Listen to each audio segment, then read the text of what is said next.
Welcome everyone to Mass Peace Action's first webinar of 2022. We are very happy to welcome the Ban Killer Drones Network to give us their update. I'm sure many of you saw the New York Times extensive coverage of the Pentagon covering up this many civilian casualties it has caused with its bombings. And but what the New York Times did not report, even though it did a service by investigating the records, was that anti-war activists have been campaigning against the drone program for more than a decade. And the two speakers that we're presenting tonight are in the forefront of that effort. You know that that's somebody who's talking in the background. If you see a side person talking, yeah, but you could mute them if you want. But anyway, yeah, that the drone program was such a prominent part of the Afghanistan war, which has U.S. has finally ended its war in Afghanistan more or less, although it has reserved the right to do over the horizon strikes. And it's now becoming an increasingly large part of war throughout U.S. operations in the Middle East and elsewhere, and even of other countries' war efforts. So this is a critically important weapon, and it's important for us all to understand the issues and advocacy around it. So tonight, we're happy to welcome Kathy Kelly and Nick Mottern, co-coordinators of the Ban Killer Drones Network. Kathy has spoken with Mass Peace Action several times before, and but we're happy to welcome Nick, who's joining us for the first time tonight. So warm welcome to both of them. Kathy, I'm going to turn it over to you. Do you want the slides right away, or tell us when you want the slides to start? Okay, well, thank you, Cole, and I want to say thank you to Yava also, who is interning for 6 months. You're pretty lucky up there in Massachusetts, because now you've also got Nick Mottern, who has moved recently from New York to Northampton. So I'm myself always very, very pleased to sort of be in your neck of the woods, even if virtually. And I certainly want to thank all of the people who've taken time out to join us tonight, and Massachusetts Peace Action for all of the numerous actions you do, and the one coming up tomorrow outside of Raytheon in Andover, and the inspiration that you give us. You know, one of the ways to stop a next war is to continue telling the truth about, I want to say this war, but of course we have to say these wars, because there are so many multiple wars going on. And with the acceleration and the proliferation of drones, this can be counted on to continue. So tonight's topic is so very, very important. And Nick and I decided we'll just kind of go back and forth. We've got an outline that we hope will keep us pretty strictly to maybe 35 minutes of presentation, and then we'll look forward to learning from all of you through questions and critiques and observations and clarifications. But we thought we'd start with mention about the longevity, in a sense, of these drone attacks. And I personally can say that I first went over to Afghanistan in 2010. And prior to that, I remember Jeremy Scahill coming to the Voices office, which is, you know, a kitchen and a living room in the north side of Chicago. And he was literally pounding the table saying, Kathy, when are you and the others going to start to understand 21st century militarism? And I said, marriage, because on my wedding day, it rained, and then it snowed, and then it... And I said, I was perplexed. And so he started talking about reapers and predators and drone warfare. And as he walked down the staircase, I was at the computer, you know, and realizing we really did need to get up to speed. So that's what actually occasioned going over first to Pakistan and then Afghanistan. And in Afghanistan, we let people know we'd like to, if possible, meet people who had been affected directly by drones. And so a fellow named Asif Obaid he and his brother had been visiting one of the refugee camps. And even then, in 2010, these refugee camps were just miserable, squalid places. I mean, especially in winter, and this was wintertime. They're mud huts, and when the rains come, the mud turns to, just this mired mess, and people didn't have food, and they didn't have water, and they were burning tires for warmth. And we went to the hut of a family that had lost 5 of their children and their mother to a drone attack. And I was, kind of rapidly scribbling notes. And then the uncle of that family came over and he unzipped the jacket of a little girl, Jolguma. And he said, "This is what happened to her." And you see me next to that little girl. And I realized that one of the sleeves of her jacket was empty. The drone had ripped off her arm. And then next to her, from the couch to let in the pooch. Am I? What is a dog next, door? Yes. Let me in. next to her was her brother, who was kind of huddled and shivering. And he had his legs so badly harmed, and there was no painkiller, no medication. And later we began to wonder if perhaps he was in withdrawal from using heroin to alleviate the pain. Also in Pakistan, a year previously, a journalist, had come a long way, buses and walking on foot. And I think he was kind of exhausted. He was maybe feeling a bit impatient with us. And he said, "Do people in your country know how these drones affect us? Do they know that people's bodies go flying through the air and they bump, are bludgeoned by whatever they are flung into? Do they know that people are decapitated?" And I said, "Well, I think people are beginning to know." And he said, "No, that's not what I'm asking. I'm asking, is it on your news? Are people being told regularly?" And I said, "No." And then he said, "Where is your democracy? Where is your democracy?" And, I think now more people are beginning to know, for instance, that 10,000 people have been killed by drones in Afghanistan.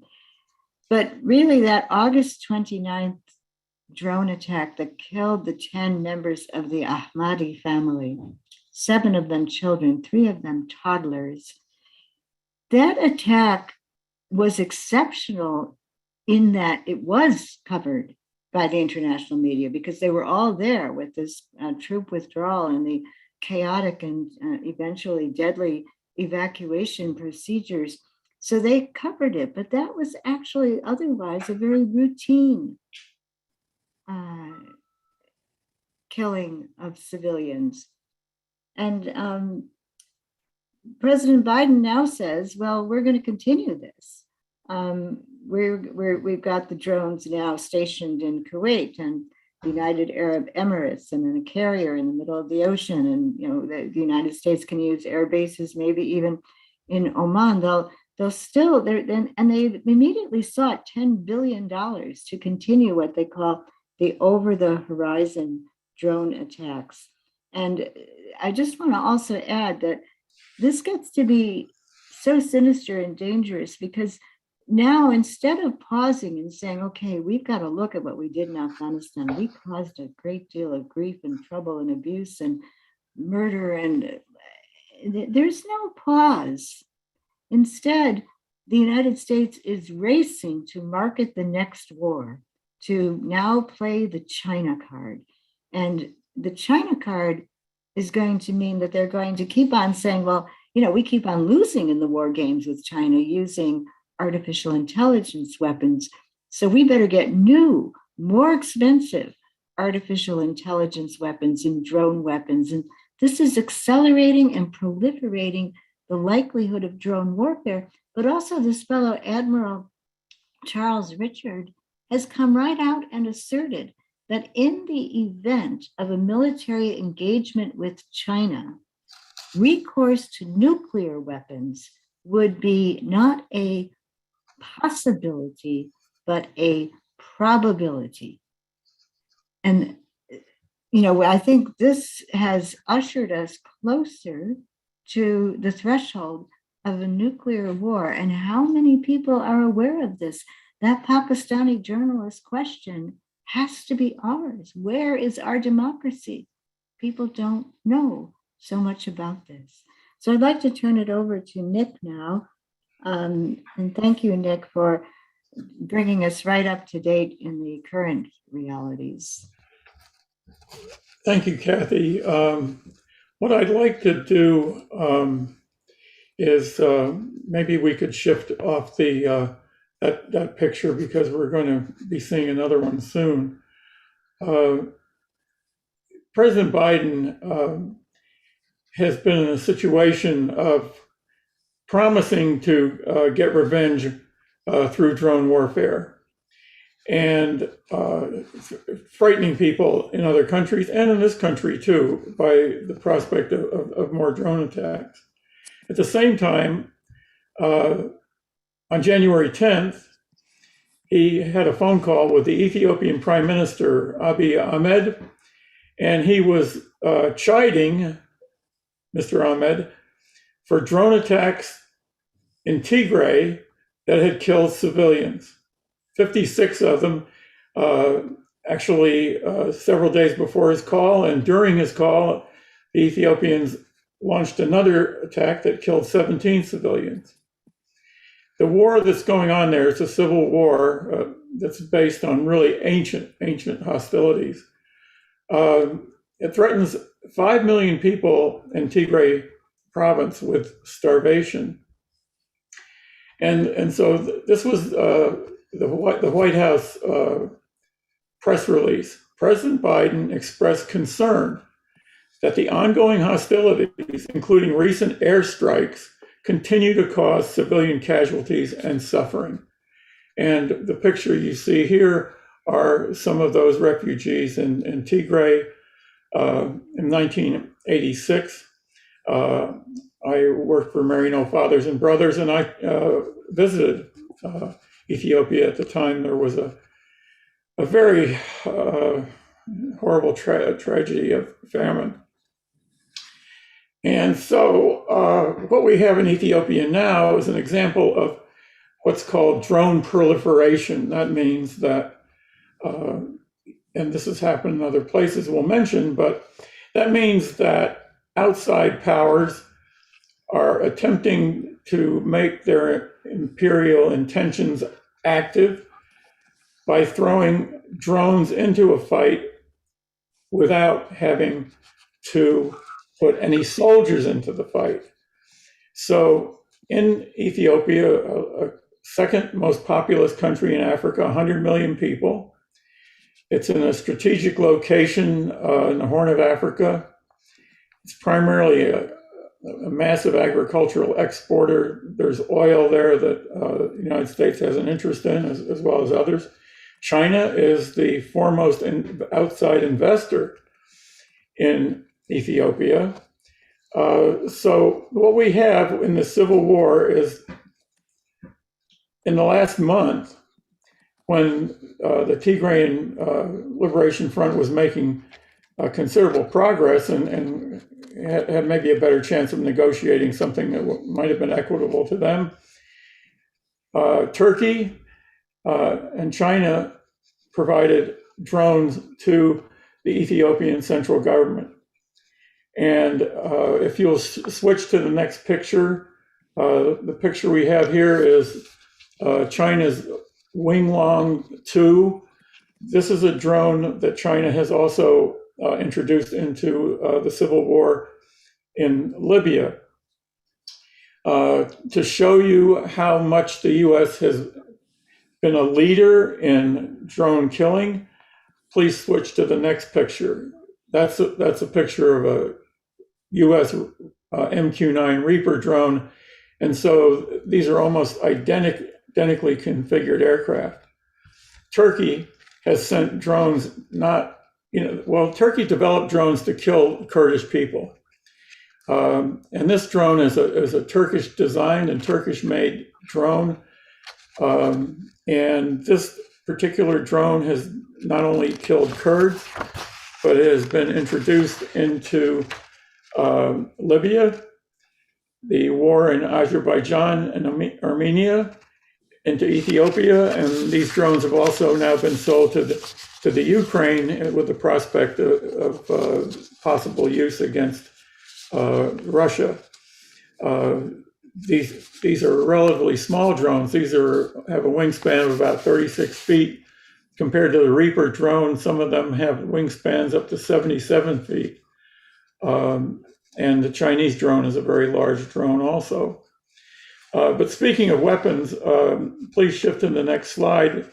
This is a Hellfire missile. It's about 5 feet long. You can see it being loaded on a Predator drone, which is an old style drone not used anymore. These missiles Hellfire missiles have been modified from the original ones so that they will throw more shrapnel at people and cause more injuries to general population, really. There's also a Hellfire missile called a Ninja, and that's been modified so that sharp blades extend from the nose of it in a like a windmill fashion around the circumference of the nose of it. And these are made to go through the roofs of automobiles or trucks and use the blades to slice up and shred the people inside the vehicle. This is considered to be a more precise type of drone attack, however hideous it might be. And so we have to understand that in a place like Afghanistan or Ethiopia, drones really don't change anything in terms of the political issues. They really just kick the can down the road on the bodies of the civilians, and with the expectation by those who supply these weapons from the outside that they're going to gain some political advantage in a new kind of colonialism where they don't have to send their soldiers, which makes it even more likely that they'll go in and keep these wars going. And this is what we see in Ethiopia, where it appears that war would have ended about a month ago, but no, now it's going to keep going, and we will probably see massive starvation, and Ethiopia could be elevated to the same level of suffering as Yemen because of this outside involvement. So thank you. And Kathy, do you want to go forward with your next part? Well, I think the military has repeatedly thought, well, we're going to have to, get through 2 or 3 weeks when somehow a drone attack does become known, like the attack on the Ahmadi family. But then they count on these realities to sort of slide off the news and, become part of the American amnesia in a sense. So we can be very, I think, relieved that the Afghanistan papers appeared and the Washington Post then started a flurry of news articles that paid attention for a little while to what had happened in Afghanistan in terms of abuses and cover-ups. But then it did. It sort of, one general said, we're not really too worried. Pretty soon people will forget. Well, the New York Times apparently was not in the forgetting mode. They put 5 years worth of research and funding and Freedom of Information Act filings and lawsuits against the Pentagon to get what ultimately came together as the civilian casualties file. And they published the whole thing, and they gave space in the magazine, and they, their top correspondents were pushing, you've got to read this. And it really was quite a remarkable assembly of very talented people. And Azmat Khan, a young and extremely seasoned journalist, had gone over to Afghanistan many times and hired interpreters, moved into neighborhoods, did everything she could to keep assembling the information. And she said, these are not patterns of mistakes. She said, this is a systematic, militarized usage of drones in which the military acts with impunity. It does not expect to be called on the carpet, and it just keeps on doing what they've been doing. Now, had been in Afghanistan just before a terrible, terrible attack on a pine nut harvesting laborers group in a place called Nangarhar, very remote area of Afghanistan. And I recall just with horror realizing that even though the governor of the area had said to the US military, to the United Nations, to the Afghan military, look, there's going to be an assembly of people outside this pine nut forest. They're working for me. They're bringing their family members, they're migrant laborers, and they camp overnight to go out and work the next day. It didn't matter. The United States fired into their encampment as they were lighting fires to make tea and take their rest. There were children among them. And the United States killed upwards of 31 people. We'll never know how many were wounded. I guarantee you there was no first aid station nearby. People that were maimed and had their bodies broken weren't going to get physical therapy or crutches or pain relievers. And this is routine. This was what was happening.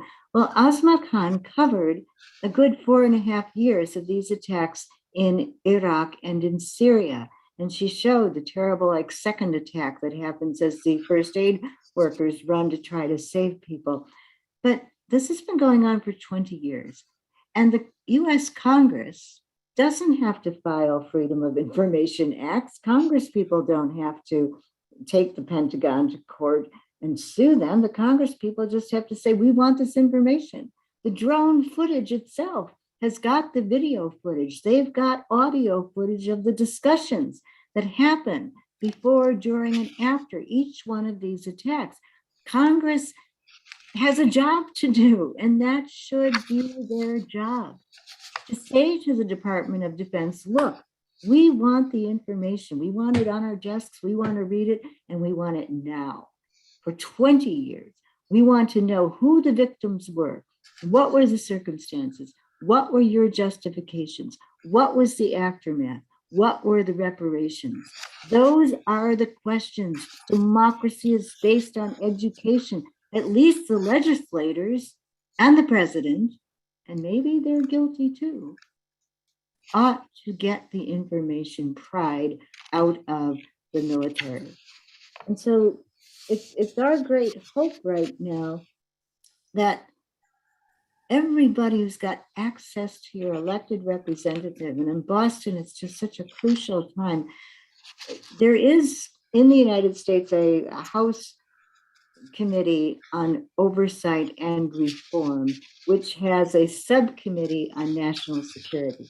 And that subcommittee is headed up by Stephen Lynch, Congressman Stephen Lynch, a Democrat of the 8th Congressional District. So we're really hoping that everybody listening tonight will contact your elected representative, and particularly those who are in the 8th Congressional District, contact Stephen Lynch, because he chairs this committee, and tell him how important this is to you, that he begin to investigate all of the consequences of 20 years worth of drone attacks. This is a crucial time to do that. And I'll turn it over to Nick now, because he's also been very much in touch with, and it's kind of positive, Representative Jim McGovern.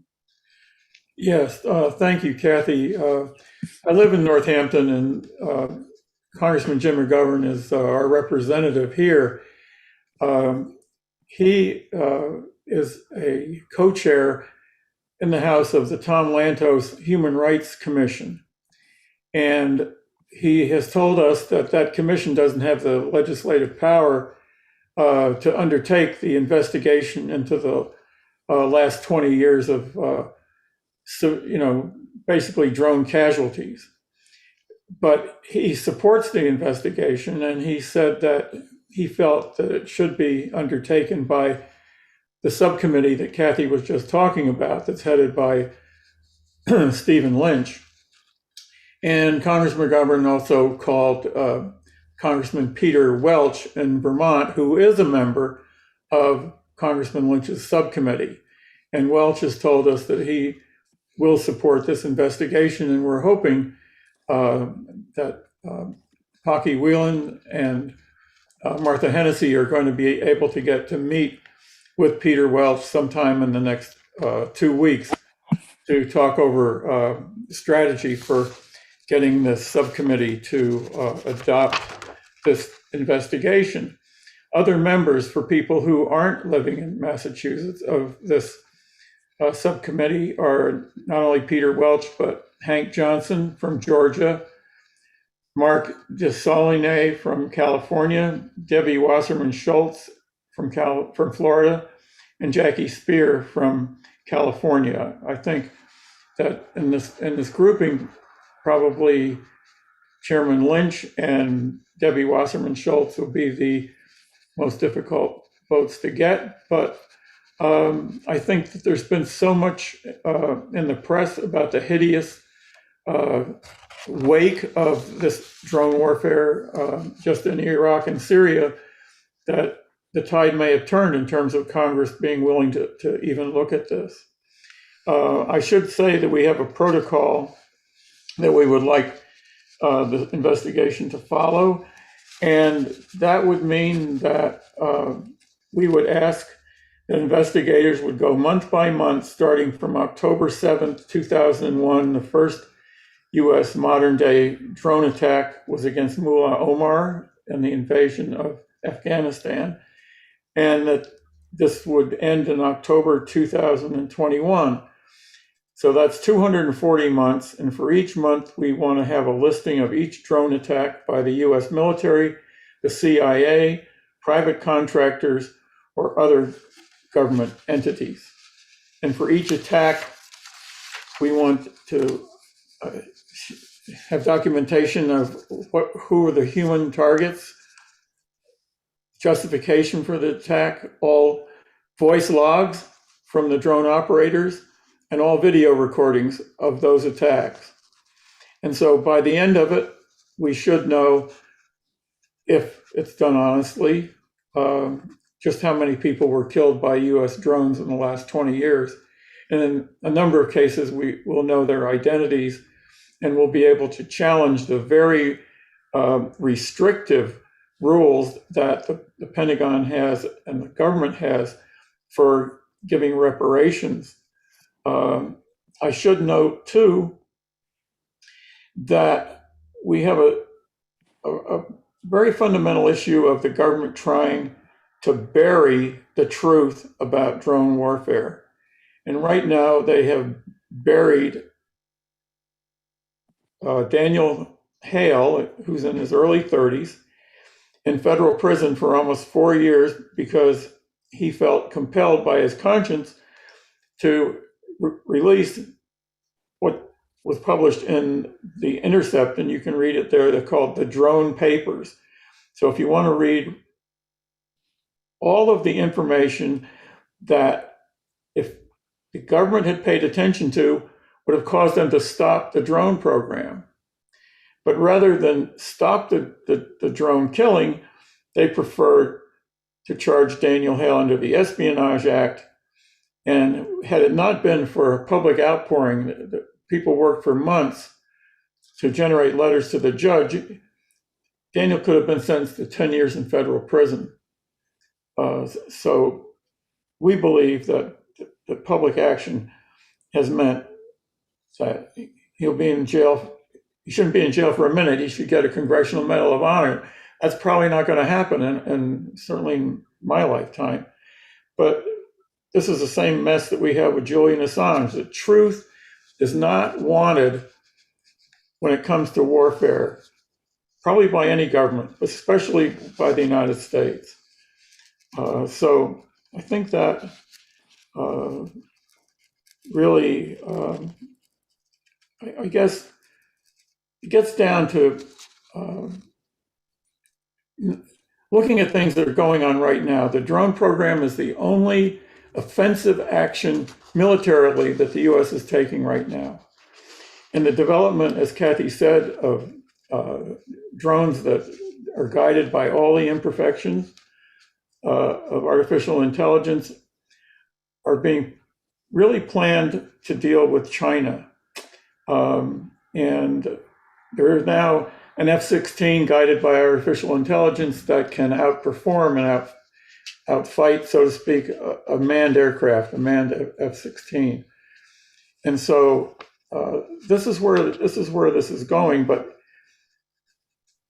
right now, we have to stop the killing that's going on at this moment, and to see that it doesn't happen. And we have to reach out to the UN. Also, we're going to be doing that with postcards and with visits to diplomats, saying we need and must have an international treaty banning weaponized drones. This is something that people have talked about for a long period of time.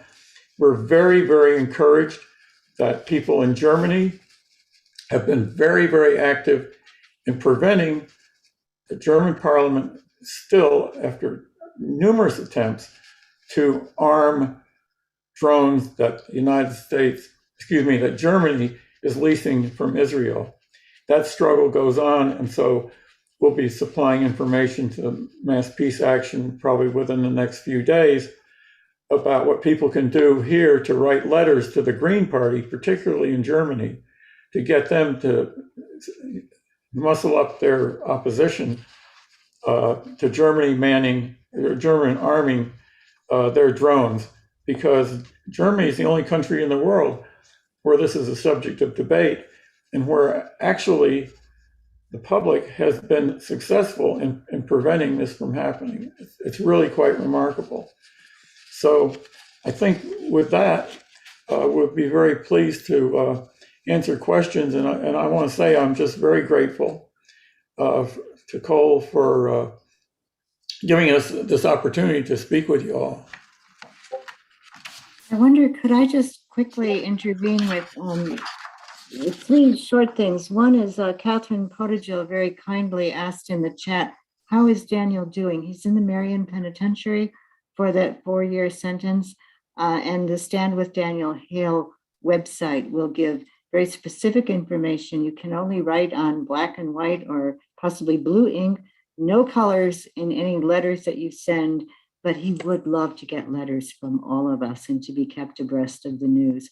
Also, we should mention that it's not only the Pentagon, but also the CIA and the private contractors who are involved in creating these drone attacks. And it's very, very difficult to keep track of them. And then I also just want to mention that in Germany, when the civilian casualty files were published, I just recently asked on an international phone call with our friend Elsa Rasbach from Germany, well, did those civilian casualty files get any coverage in Germany? And she said, oh yes, by her last count, 30 publications had covered the civilian casualties file that Azmat Khan's New York Times reporting resulted in. So thank you for that, and we'll be very appreciative of questions and comments now. Yeah, thank you, Kathy and Nick, for those excellent presentations, very insightful. You can ask questions either by raising your virtual hand, which you do in the Zoom bar on the bottom where it says reactions, or you can just write your question in the chat. The first question is from Michael Hoey. Michael, can you unmute? It's not allowing me to unmute. Oh, there I am. Okay, so it's kind of a three-part question. So one deals with Title 50, which is when people are brought under CIA protection to kill people. The second part is other countries. It seems like Turkey and quite a few other countries are developing drones. And I'm wondering the part that our agency that comes up with new and better ways to kill people, DARPA, what, if you know anything, what they're doing to kind of create super duper drones or whatever, or the role of those, what do you call those super fast missiles, the hypersonic. And those are the questions, mostly how Title 50 allows people to kill others with impunity, and then what are the weapons that DARPA are creating to try to supersede the weapons that other people are creating in imitation of the weapons that we created, like the drones that Turkey is doing. Nick, I'll defer to you on the DARPA question. I think you're well versed. Okay, I'll have to say that I'm not familiar with Title 50. And I should point out that at this point, we're not calling for the prosecution of anyone for their participation in the drone program. That might come to pass. What we're asking for right now is a revelation of just basically who was killed. We know that drone operators, whistleblowers have said that upon the completion of their tour, they were given certificates that said, you and, as part of this crew were responsible for killing X thousand of people or 100 people or whatever. So somebody was keeping track of this. And that's what we want to find out is who were these victims? Because this great imperial ship of state that we sail through the waters leaves all these tragedies in its wake. And we're hoping that the forgetfulness of the American people will slosh over and the casualties will be forgotten, but the people are still there. They're still trying to live their lives, traumatized, some without limbs, and of course, many families left destitute by family members who've been male members who've been killed. So we want to find out who are these people, and then ask the American people and the Congress what's going to be done to compensate them. As far as DARPA is concerned, you should be very watchful and curious about what's going on with MIT, because I'm sure many of you know that MIT gets a number of military contracts. DARPA is one of them, but they deal directly with other branches of the military and with private contractors, big companies, who are basically putting students in the role of being part of the military with some of the projects that are being worked on. Some students, I'm sure, are very eager to feel that they might be able to make a healthy living doing that. But I think other students find themselves quite shocked that they are working for DARPA. And what's DARPA working on? Well, artificial intelligence, which has to do with things such as facial recognition, which is proven to be very problematic. Sensors that can recognize people's emotions. Attempts at predictive policing. What are these people going to do? And let's kill them ahead of time. These are all things that are going on and have gone on at MIT. And so if you really dig into it and look at MIT's budget, you'll see a big healthy chunk of it comes from the Pentagon, which is really shameful, because they're engaging the students and the alumni in working for the military, whether they choose to or not. And Oh, go ahead. well, I just want to say that with regard to how do we reach the people, somebody had said in the chat who are Republicans from Indiana. I think, as so often happens, people in the chat are sharing really important wisdom. And I just want to call attention to Mary Shesgreen, who writes, our military seems to believe that no other country or armed actor will ever use drones against us.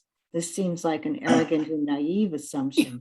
How long can we continue to assume that our high-tech weapons won't be turned against us or against our troops somewhere across the globe? And I think this is, the old chickens come home to roost. And I don't really believe that fear is a good motivator. I don't like people to be motivated by fear. It's much better if people are motivated because they want to be part of, a generous and a kindly country that is trusted by others around the world. But we have to notice that, this proliferation is beginning to become what some call the democratization of drone warfare, because you can be an armed non-state actor. The Houthis are not a state necessarily.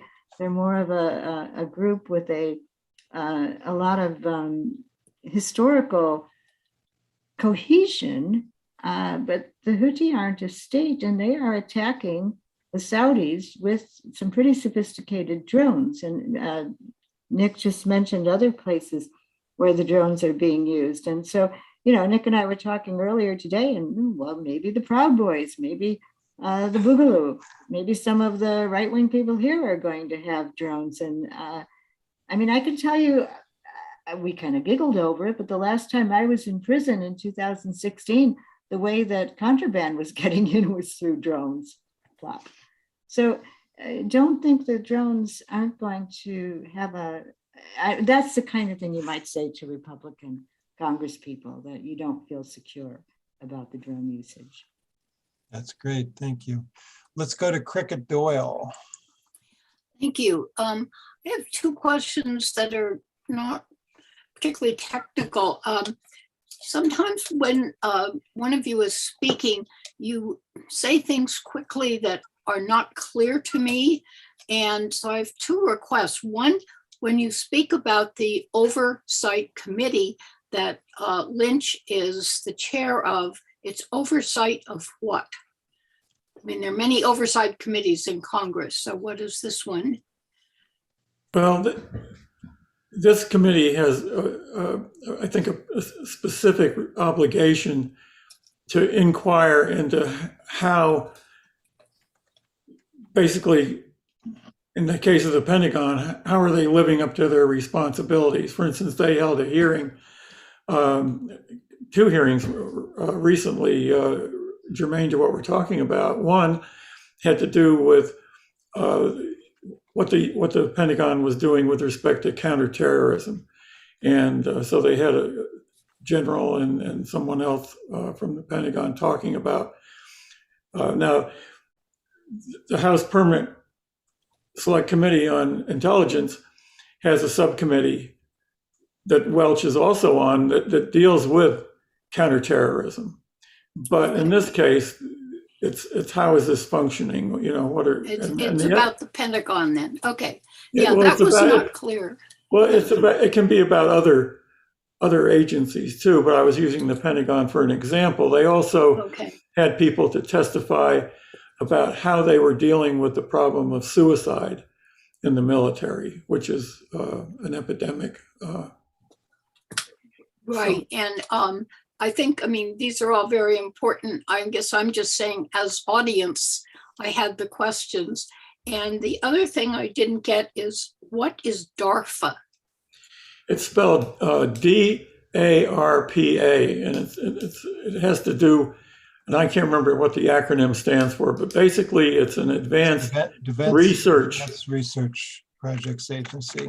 Yeah, and so it has to do with research into what's next for weapons, and also how to contend with weapons that other people have, and it's a range of things that can go from chemistry, I guess nanoscience, all the way up to guidance and testing of people emotions about how they react under certain circumstances. So it's a wide-ranging place where imagination is encouraged and funded, but for the wrong things. But is this an organization that is part of the military, or is it U.S. government? What is the basis? It's part of the Pentagon. Okay, thank you. Yeah. I may be the only person on the call that doesn't always know what these things are, so thank you. Thank you, Cricket. Cole, you're muted just now. Oh, thanks, Kathy.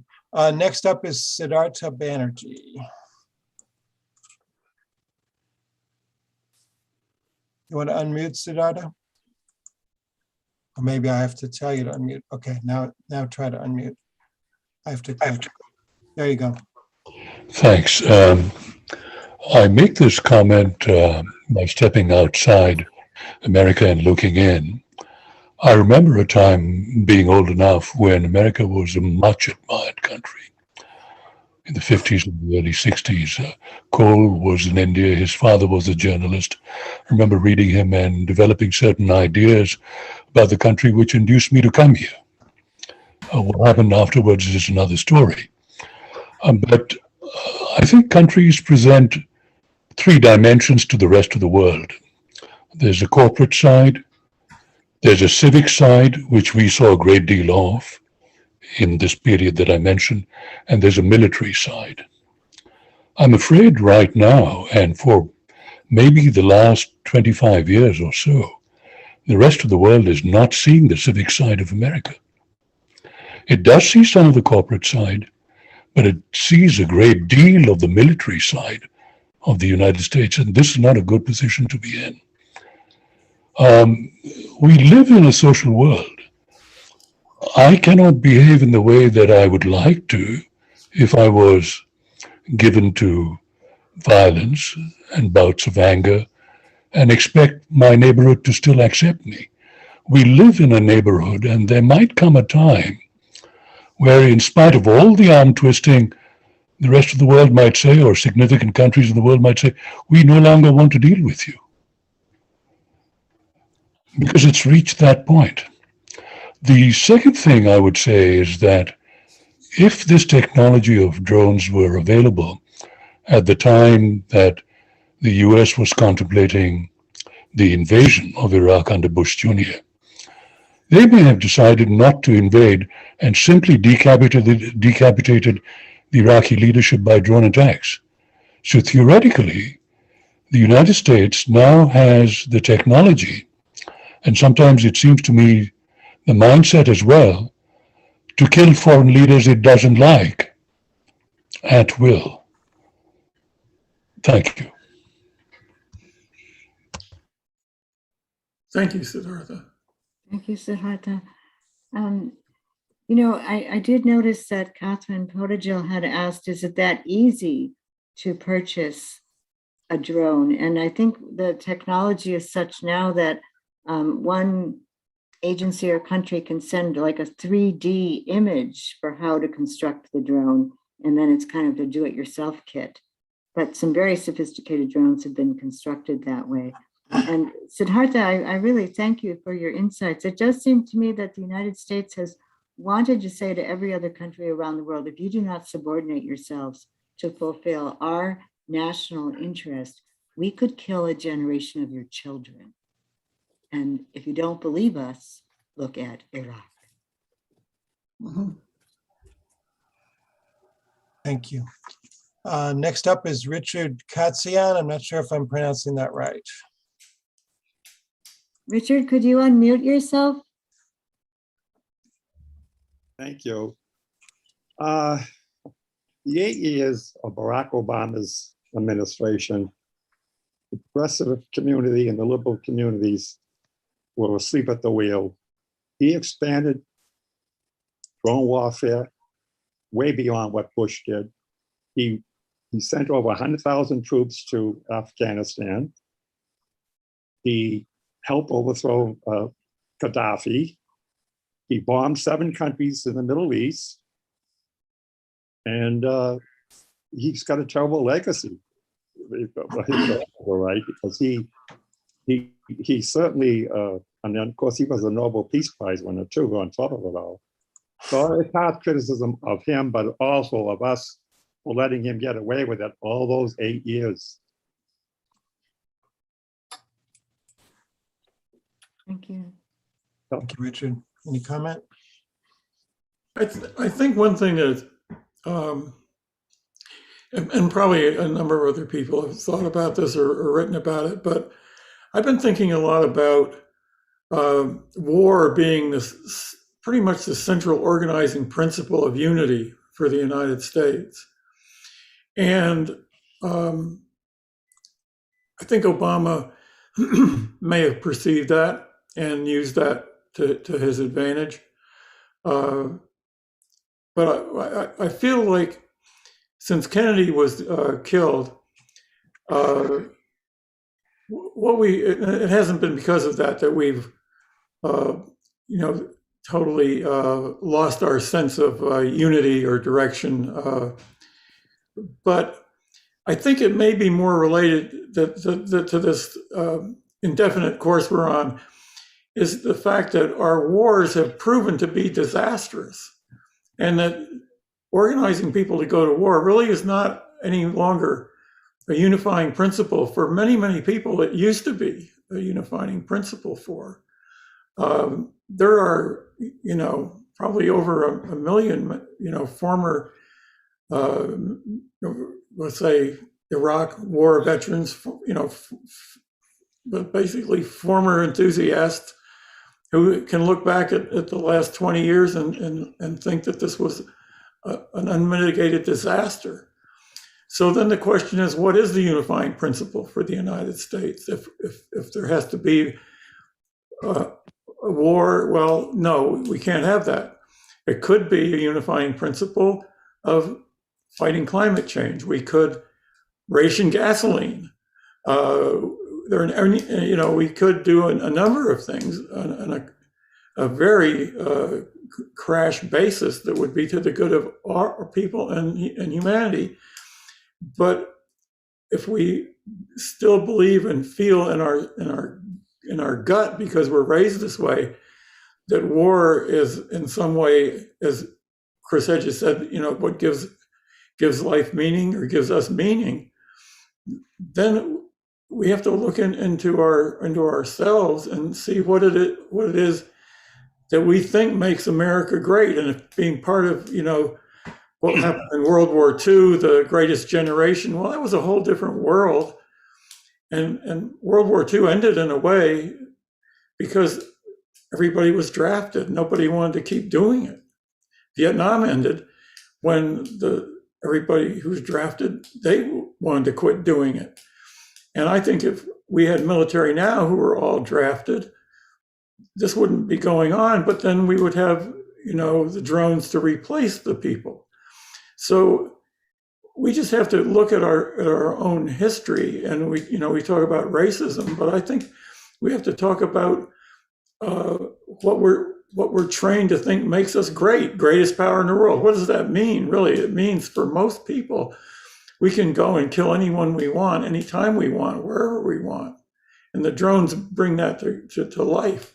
So I think these are things that have occurred to me as we get confused about the direction of America, is what the role of war and racism have played as unifying concepts for a society that seems to be at sea right now. Thank you, Nick. Next up is Eileen Kirkovsky. She is with Boston Wilf. Eileen? Thank you, Kathy, and thank you, Nick. Your wealth of knowledge always amazes me, and it keeps me abreast of, it keeps me up to date. I have, you probably know this because I've written to you, been working on no drones for many years. Vigils, protesting in front of MIT, marches, death march. Okay, the next generation of weapons are particularly disturbing to me. And I'm wondering if, without diluting this program, because what you're doing is outstanding, and I'm going to be out there with the letters and whatever I have to do. But this autonomous killer robots that can sit on a palm and then go off flying and then shoot someone through a skull and kill them based on facial recognition. One little example is terrifying to me. I know you touched on this at another webinar we'll be on. Anyway, comment on that and share that with the rest of us, and what we can possibly do to work on the prevention of this proliferating while it's being manufactured here in a lot of other nations. I don't know if this is so germane, but there's been a lot of concern on the part of some of us who went to Afghanistan. What can we do about people who are fleeing, who are stuck? And And the UNHCR says one of the most important things you folks can do is keep Afghanistan in the news. And so, Eileen, I think one of the most important things we can do is keep pushing your question into the news so that people will realize we're just a software upgrade away from totally autonomous weaponry that could go rogue. And again, not to scare people, but to say we need all our scientists on deck to help us survive climate catastrophe. That's right. Ingenuity, we need all the problem solving, we need lots of money. And so we just have to keep on finding the different ways, the letters to the editor, and also I think go to the churches, the synagogues, the mosques, the faith-based communities. I was really surprised and pleased to learn today that Bishop Wester in Santa Fe, New Mexico came out where Los Alamos is against nuclear weapons, and Cardinal Supich in my Chicago area has come out against nuclear weapons. So keep on keeping on, go to those universities. Max says something in the chat about how, guilty Johns Hopkins University is for creating drone swarms and pushing and accelerating this. So we have to challenge the chancellors, challenge the tenured professors, and then also the city councils. That's another possibility. The mayors for peace. In New York, they've actually got their whole borough system getting ready to say, hey, that ICANN treaty, that's a pretty good idea. The International Coalition for Prohibition of Nuclear Weapons. I mean, look at Ireland. They not only signed the treaty, they put into their constitution and made it the law of the land. You cannot develop, sell, store, use, transport anything to do with nuclear weaponry. So other countries, I think, are so far ahead of our outlier country. But I think what we've been doing continues to be the right thing to do. And I see David and Jan Hartsow with their hand up, and I just want to put up both my hands and clap them and thank you, because you've put a whole lifetime, both of you, into doing what is right and righting what is wrong. So I just want to thank you too so much. David and Jan, you're up next, so go ahead with your comment. Thank you, Kathy and Nick, for the very important work you're doing on stopping killer drones. I have a couple of questions. One, are there any figures of how many civilians have been killed by drones over the last years? And second, might be easier to answer. Is there a ban killer drone website listing all the things that people that want to join this movement or become active in it, of what they can do? Thank you. Thank you. David, I just want to say that right now we can't know how many people were killed by drones, because under Trump, it became completely classified information. Obama began to say parts of it were classified. So it's maybe not possible to know entirely, but with regard to just Afghanistan alone, more than 10,000 people were killed by US drones in Afghanistan. Nick? Yes, that's one thing we're hoping to try to get to the bottom of, if we could get this investigation by the Congress, because when these reports are written about who was killed, they have to write about what happened. And my guess is that they say so-and-so was targeted, they were killed, and then there's these other people and how many they were. And so I think that by really examining these reports, we're going to know a whole lot more about that than we've known before. Our website is bankillerdrones.org. And right now, some of the things we're working on have not been posted on that website, and it will probably be by the middle of next week, because things have not come to a point where we could say,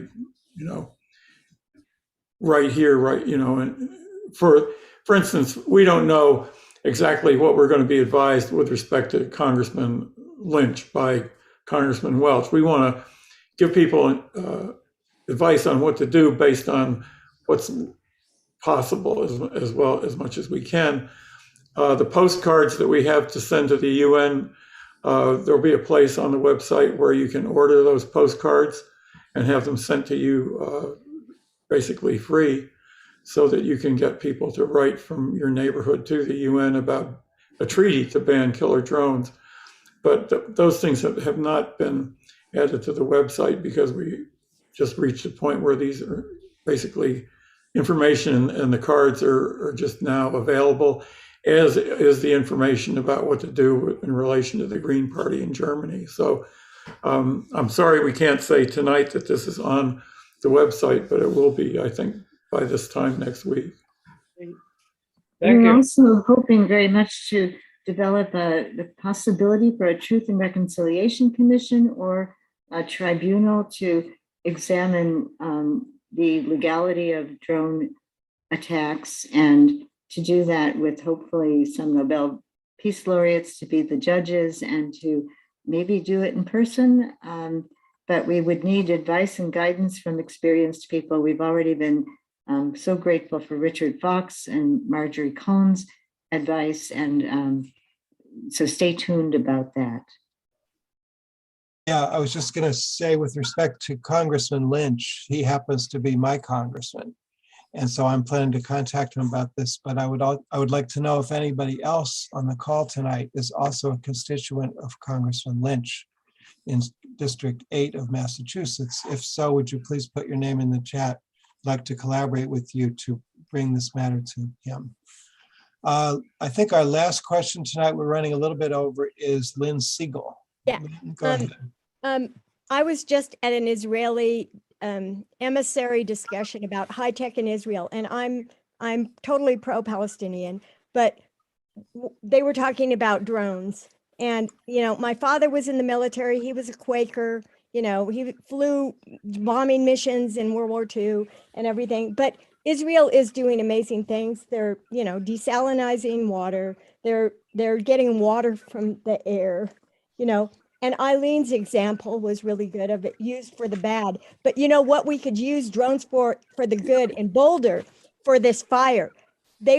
Someone videoed the fire and they got there in 4 minutes, but they couldn't find the fire for 11 minutes.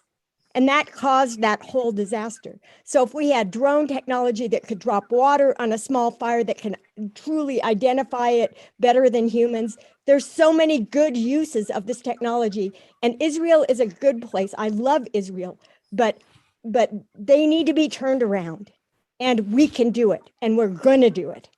And I'm late to a Board of Trustees meeting, Kathy. I'm going to every board meeting and council meeting, everything else. So thank you so much. This has been fabulous. Thank you. Thank you. Thank you, Lynn. Could I just add one thing about Eileen's question about these small drones? We haven't really talked about surveillance and the introduction of drones into police departments in the United States. And the interest that police have in facial recognition. And that's been debated somewhat in Massachusetts, I think. But we have to be alert and in opposition to this generalized surveillance of the public. Because without, let's say, the surveillance is the eyes of potential, the people who pull the trigger, basically. And we don't want the police to have that kind of power for intimidation or for stalking or killing. And so that's something that can be done, at home here in the United States, to find out whether your police department has drones, what kind of policy or regulation they have for the use of those drones. I used to live down in near Yonkers, New York, and we had that conversation with the police commissioner down there, and we're somewhat successful in having the drones removed from demonstrations where they were flown regularly. So that's an area that is extremely important in this country right now. And to have people say, we do not have to accept surveillance. This is not your right to use this because it's profoundly intimidating. It's a form of occupation and it's totally unacceptable. And people have to feel that, know it, and be willing to act on it. Thank you. Thank you. Thank you. And so Nick and Kathy, if you would just give us some wrap-up comments and remind everyone what they can do to get involved with your work and to take action. Well, thank you, Cole. Maybe prescinding from that word surveillance, I think we should survey the needs, the most acute needs of people in our country, always making the poorest in our world and in our country the number one priority. But there's a big difference between a survey and surveillance, especially when it's trying to target or eliminate people. And so I so encourage people to be in touch with your elected representatives, to stay in touch with the Ban Killer Drones campaign, to send us your advice and your ideas. If you have international contacts for people who might be interested to continue to press not only Germany, but all of the other countries in the world to move toward an international treaty to prohibit weaponized drones, that would be great. If you have any way that we could be of service to your community through education like tonight's webinar, we'd be so pleased. And I also want to mention that Brian Terrell and Chelsea Faria, she's also in the Boston area, right up there in Northampton. They are also co-coordinators of this campaign. And every 2 weeks or so, every 2 weeks, we meet on a Sunday afternoon with about 14 people coordinating drone campaigns outside of military bases and in their towns. And you too could certainly be welcome to be part of that. We think that, Jeremy Scahill was right when he told me you've got to get in touch with 21st century militarism. And we don't want militarism to be the main religion in this country. So we have to work hard to change that. Nick.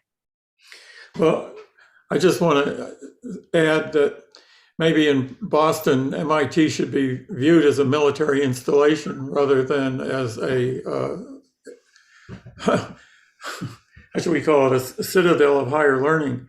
But I don't have anything to add to what Kathy said, except that I think that one of the deepest things that she observed is that we're not here to scare people.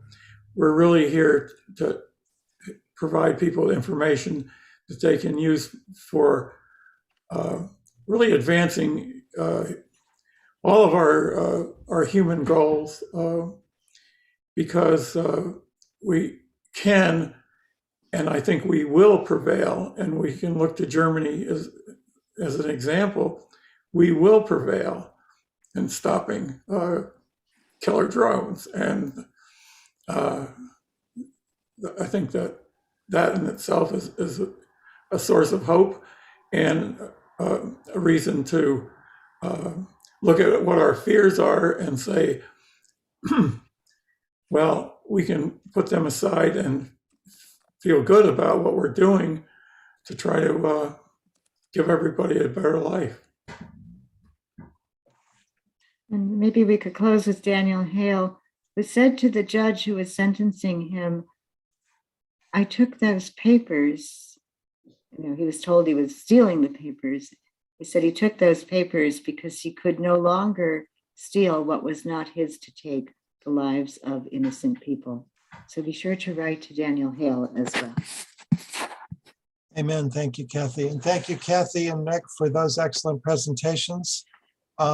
This program was recorded, and I will send you an email probably tomorrow for everybody who registered with the link to the video, as well as a link to some of the resources that have been shared in the chat during our conversation so that you can follow up.